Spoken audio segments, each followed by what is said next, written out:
As African parents, we need to do so much better so that we can end the trauma that has for years and years lived within the African or melanated community. As we were growing up, I noticed that when other mothers wanted to make their young ones stop breastfeeding, some would do a brutal thing as inserting paper on the breast so the baby, whenever they try to breastfeed, they'll find paper and eventually the child will stop. That is a serious trauma. There are other ways that you can use apart from just putting paper on your breast to stop your baby. As we continued growing up, I personally used to be beaten in school because of my hair. The teacher would use a biro pen to measure the height of my hair and other children, and of course, it was a thing that was done by so many teachers in primary school so that we can go home and shave. And as you know, hair is spiritual, hair is a spiritual antenna, it's an extension of our nervous system. So, this thing about hair in Africa is still going on. Even in high school, where I come from, in the Gusi nation, our students are not allowed to keep long hair. Don't even talk about the boy child. Boy child is not allowed to keep long hair at all. Even in church, even if I go home with this my hair to my church, people will be looking at me like she's from another kingdom. She's not supposed to be here. So we really need to use our brains and start doing better for ourselves. Another thing that as parents of African children, we get so abusive. We have a lot of trauma we've installed in our children. We have to start saying sorry to our children to be able to heal ourselves and the next generations. Imagine like when we were joining high school, being bullied was a thing. Even the teachers knew about it and they couldn't stop it. Many people lost their self-esteem and so many things happened to them because of the bullying that they endured. I asked my sons and they told me that nowadays bullying is not allowed in school, and that's a good thing.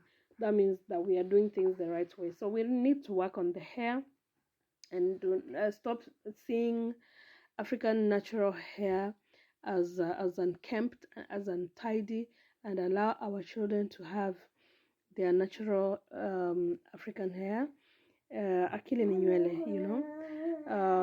Also in marriages, we find that sometimes the girls will be getting pregnant. The most noble thing you can do, I really respect my father because of this, because when I had my firstborn, I was in university third year. He did not give up on me. In fact, my father and mother, they allowed my follower, my brother, to come with me to university so that he could stay at home with my baby as I continued university and I graduated. I did not defer at any one point, but you'll find that most girls will be like, if my parents know that I'm pregnant, they are going to kill me. So they will use crude means of trying to remove the baby. And sometimes the child will not make it and the woman will not make it, or maybe they will destroy their organs, and so many things can go wrong. So please parents, we really need to do better on this area, apart from just advising your girl on family planning methods, on just have an adult talk, of which we did not really have an advantage of having when we were growing up, because these matters of sex were just a taboo, you know. But you can make it right for your daughter. Tell her some of these things so that it doesn't have to end up so many unborn babies being unalived in African women wombs. You know, I heard this quote that the most dangerous place that a child can ever be is in her African or black woman's womb, because so many of them, people will be maybe, you know, because again, most men, they use African women in a wrong way. So they'll be like, no, I don't want the baby. So because it's hard to just raise the child by yourself, most women will decide, I want to do away with it.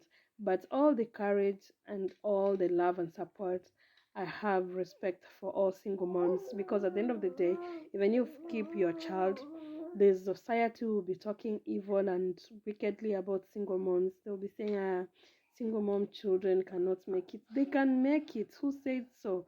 There's so many, all these are just spell casting things that the society wants you to believe, but it's not true. It doesn't matter who your father is, who your mother is, whether they are present or absent in your life. As a human being, you are whole, you are awesome, you are complete. There are so many children, even in orphanages, who make it. So it really doesn't matter. But also, as parents, whether we are together or not with our fellow parents, let us try and do right for our children. The other races, whether the parents are together or not, they always come together, or rather, they can separate, yes, but both parents will try and raise a healthy child. They will help each other. Unlike our community where the man will just run away and leave the woman by herself. And then society, let's stop talking evil about single moms, because you have no idea what these women go through to be able to raise their children. And if you are a child of a single mom, I can assure you that do not allow society to limit you on what you can achieve, because you are a whole person. It doesn't matter, because your creator, the divine, your African God is with you, so don't buy the lies that you will be a failure because you come from a single parent family. Yeah, so let us try to be kind to our children. Other races raise their children in love. In fact, if you beat a child in the Western communities, the child will be taken away from you to be given to a more loving parent. But beating and all these traumas are a daily thing in African communities and households. We really need to stop this. Love to a child is like water to a plant. Let's water our children.